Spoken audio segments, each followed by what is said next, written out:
Candyland isn't really a game. You draw a card and you move your piece. That's it. There's no decision making, no strategy, no skill, and no choice. But that's not actually a flaw. Candyland was designed for very young children, kids who are too young to read or make strategic decisions yet. Instead, it teaches things like taking turns, following rules, and participating in structured play. The game was created in the 1940s by Eleanor Abbott while she was recovering from polio in a hospital. She designed it so hospitalized children could still play something together. For that purpose, it works beautifully. But mechanically speaking, the player isn't making choices. They're just executing instructions.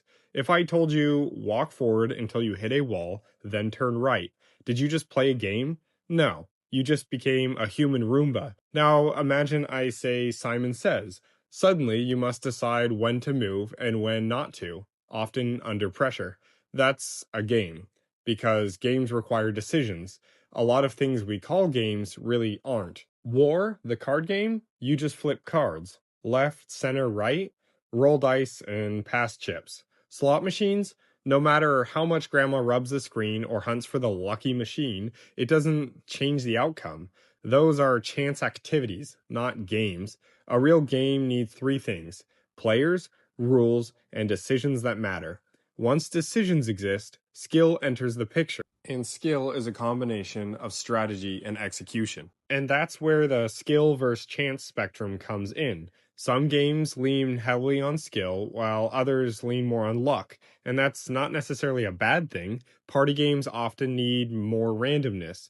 You don't want to bring a new player to a party and watch them get absolutely demolished by someone who has practiced the game for 2,000 hours rather than go to their college classes. That's part of the reason games like Super Smash Bros. Constantly debate between casual and competitive play.